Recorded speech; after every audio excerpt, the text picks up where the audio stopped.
Hey everyone, Wyduck welcoming you to Game 2 of a best of 3 series from the WCS Season 2 Finals and in group play action. Here on Newkirk Precinct, we've got spawning in the bottom left as the Red Terran, we've got STX Souls Innovation. And coming into the tournament, many people thought Innovation might be, and had a very high chance to be, the one to come out with the trophy at the end, with very strong results in Korea this past year. But he's already lost his first set, and now he's down 0-1 in this series.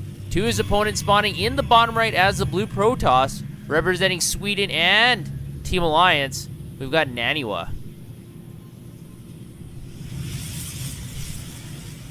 Naniwa is one of the most accomplished non-Korean players in the world in the Starcraft 2 scene.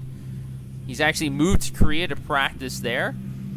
Him and Scarlet actually both live in Korea, and coincidentally, or probably not so much coincidentally, they are widely regarded as the best two non-Korean players. So it looks like if you want to succeed as a Korean, you got to do as the Koreans and live there. Play on their ladder system, and then you'll just get a little bit better than the people in America and the European regions. And that's worked out well for Naniwa, as he has a 1-0 series lead currently, and he's going to try and finish off in this game.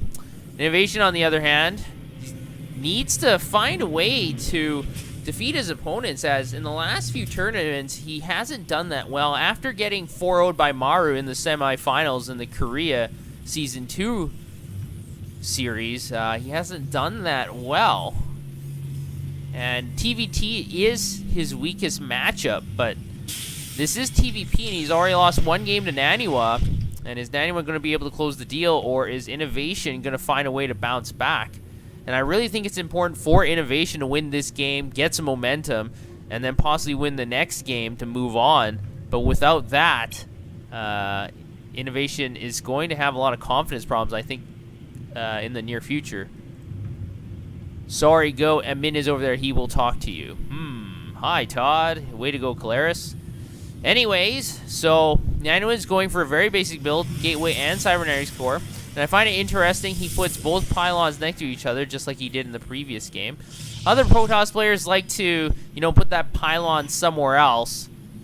And it's not necessarily a small play. It can be a big play because it can fake out your opponent. Because, for example, if you put the pylon here and then your second one you hide somewhere, like in the back of your natural, when the SV comes to scout, the Terran player will know that there is one missing pylon, and so they might be thinking, oh, is this a proxy Stargate? Is there a proxy gateway somewhere? A hidden tech structure? So that can be important, but Naniwa just goes straight for, I'm going to put the pylons everywhere where you can see it. And Naniwa did win game 1, so he's doing the same strategy again. We'll have to see if he can repeat his success. Innovation's Reaper was able to get a full scout into the base, but not able to do any damage. And that's okay. I mean, you're getting scouting knowledge, but what do you want to use the Reapers for? Is you want to be able to pick off some probes, obviously, because this thing does cost 100 resources. But this Reaper's not going to be able to do too much. Newkirk Precinct is one of those maps where the Reaper cannot hop that easily into the main, because you have to hop into the natural, and there's only this small area where you can hop up. So this Stalker is going to be able to choke those entry points off quite easily, so Innovation is not going to be able to do any economic damage with that Reaper. But it is interesting here. Innovation is going for the command center at the 5-minute mark. And the third command center, so he wants to be really greedy in this game. And I don't think Naniwa has been able to detect this as of yet. No, he hasn't seen it yet, so he can't take advantage of it. Because obviously a Terran going for an early third command center is very prone to an attack. Simply because he doesn't have a lot of units. He only has Marines here. Remember, these Marines don't have combat shields nor Stimpak. But Naniwa doesn't have a lot of units himself. He only has 2 Stalkers at the front of his natural. He's getting a Forge up, and he's going to be boosting out some of these Observers. And eventually his Observers will be able to detect that third command center. Innovation will be going for 2 barracks before he puts on the factory. So interesting play by Innovation, going for more bio instead of early mine or Hellion harass. The bunker will finish at the natural, so Innovation is going to stabilize quite nicely here. He's getting a tech lab on that barrack, so he can get stim pack immediately. There we go, stim pack, and he's getting 1 engineering bay. Now, scan does go down for Innovation, able to pick off that observer immediately. And that's a good play, because that 3rd command center has not been spotted by Naniwa, and now he's going to have to build another observer and send it across the map. So keeping that 3rd base secret is very vital, I think, for Innovation. The earlier Naniwa knows, the earlier Naniwa can respond to it, but if he doesn't know, then obviously he's not going to assume necessarily that Innovation has that 3rd orbital command. Supplies are fairly even, and neither player is really pushing the envelope. They're just kind of hanging back, stabilizing, expanding their own economies, just playing their own game, setting up a lot of buildings.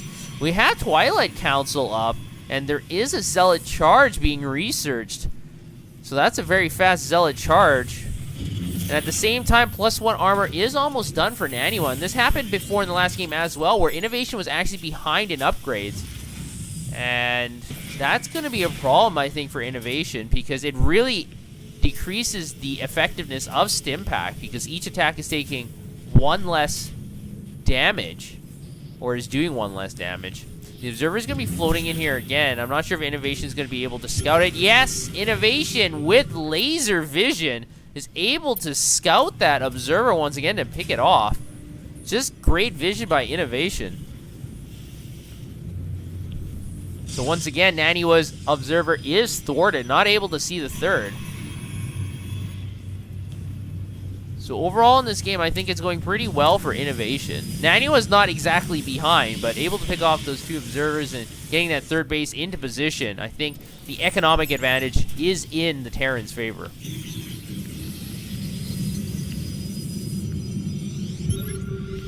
A scan does go down for Innovation. He's able to see most of the structures. Is he able to see that Templar archives?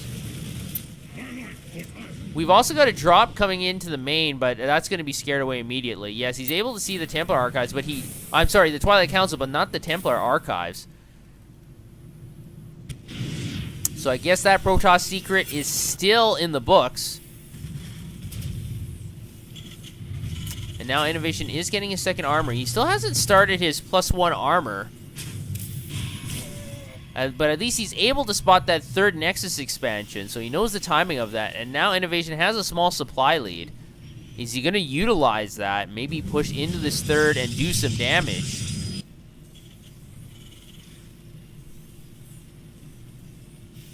And now with both engineering bays, eventually Innovation will pull out ahead upgrade-wise. But you have to remember, +2 armor is almost upgraded for Naniwa as well. So once again, he's going to have the upgrade advantage. So if Innovation wants to push in here, he has to be very careful as he is behind upgrade-wise.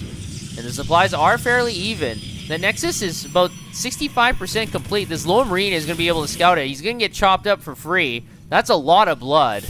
I find it odd that the Marines don't constantly breed, but that is a lot of blood. And now Innovation is going to stim in here with Marines and Marauders. Unfortunately, that time warp does go down. A lot of the Marines are trapped, not able to kite away from the Zealots. The Zealots are charging in. I don't think that encounter went particularly well for either player, but Innovation is going to withdraw from here. And you have to remember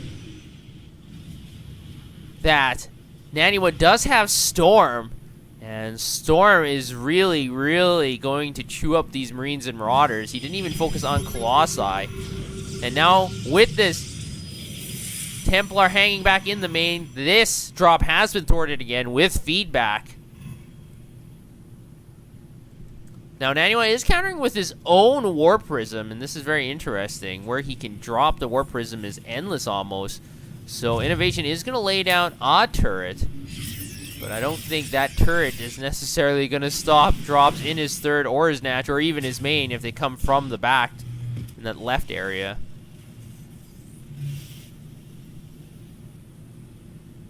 Supplies are very even. And once again, Innovation is going to move across the map, but Naniwa's observer is able to see this movement, able to see where the entire army is. And like I said, that's a lot of Marines and Marauders, but a couple well-placed Storms can chew this entire army up in just a few seconds. And there is a Templar moving out across the field. A Storm does go down, able to pick off 2 Marines. Trading a Storm for 2 Marines is not a bad deal for Innovation, but he has to keep doing it as there are 2 more Templars in this composition. There's actually quite a few more. His entire army, actually, from Naniwa has 5 High Templars. And that's a lot of Storms, so these Marine and Marauders have to be very wary. 2-1 is now complete, but once again, the upgrade advantage goes to nobody, but Naniwa is slightly ahead. He's getting +3 armor upgraded right now. He's also getting Thermal Lance. And once that's complete, once the Colossi have extended range and the High Templars have Psionic Storm, it's very difficult for Terran players to push unless they can counter with Ghost. Innovation already has Ghost here, but they have to be in the front. They're kind of in the back. They're kind of everywhere, actually, in this army composition. And now it looks like Innovation might want to do some damage here. He did stim, and that's going to weaken up his army. Going to lose a lot of energy on those medevacs as well, and didn't even attack with those stimmed units. So that was sort of a mistake. Both players are playing a game of chicken near the middle of the map. Now the Vikings are going to try and focus down that mothership core. Not able to do it. Able to bait 1 Storm, so good move by Innovation. Able to snipe another High Templar. That's also very good for Innovation. But both players are just running back and forth. Nobody really wants to commit yet. And remember, this building is in the way too, so it's kind of difficult to get a perfect concave. And now it looks like Innovation looks like he's going to come in here. He's sending in 5 Vikings to deal with the 2 Colossi, but they're getting targeted down by the Stalkers. We got force fields too to split up this army, so good move by Naniwa.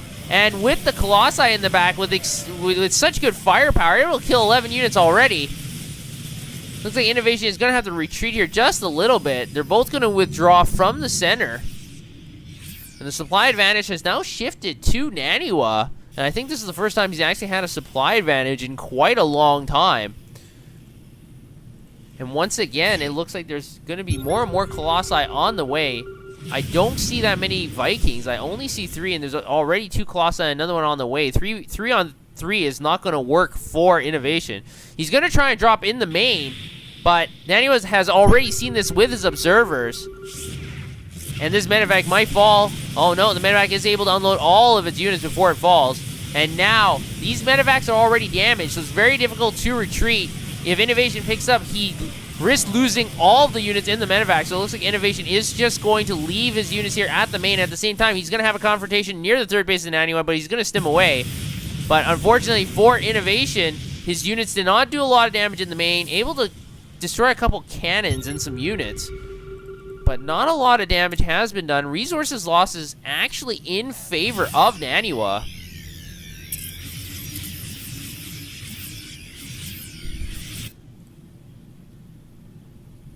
So Naniwa has done a very good job. He's been very patient, waiting for Innovation to engage him. And now he's going to be setting up his 4th. Innovation is building his 4th command center. So both players are thinking the exact same thing at the exact same time. They need to get their 4th up and running.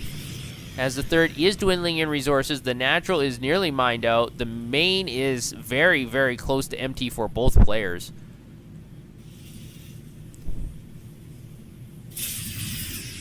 And now Blink is on the way for Naniwa, and I think that's a very good decision. I always like Blink for Stalkers. It makes them so much more effective. You can either offensively blink into running units, or you can blink back when you don't have a very good confrontation. So Blink is very versatile, and it's a good pick for Naniwa to get that finally.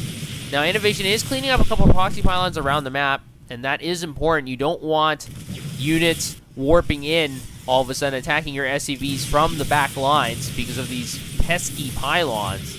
So Innovation's doing a good job, but it looks like now Naniwa is the aggressor here. He's got 4 Colossi. Innovation does have 9 Vikings, but I don't think that's going to be nearly enough. And there's also High Templars in the back of his army. Naniwa is maxed out. Innovation is nearly maxed out. And it looks like this might be the galactic battle that will determine who will win game 2, as both sides are tired of this armistice. They want to get some action going. Looks like the Zealot might charge in here first. No, it might be the High Templar. Naniwa can't make up his mind. It looks like Innovation's going to make up his mind for him, able to pick off that Zealot in the front.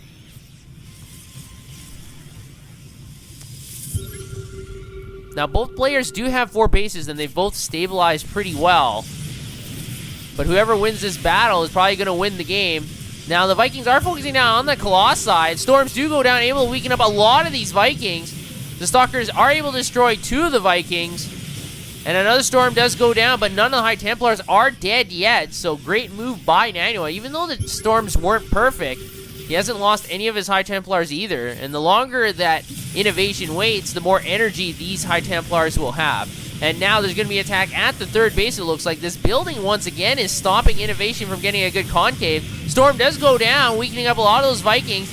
And another Storm goes down, able to weaken up a lot of the Ghosts. We have a lot of Marauders on the bottom side of this composition, but it looks like there's too many Colossi. There's no Vikings left, but there's 3 Colossi remaining. And Innovation needs to destroy these Colossi. The Stalkers are taking a lot of damage. These Marauders are being chopped up by the Zealots in the front. There are no more Marines, it looks like, and now Innovation does have a supply disadvantage of about 15, and there is a large warp-in of Stalkers behind this initial attack. This orbital command is going to be destroyed by all these Stalkers as well.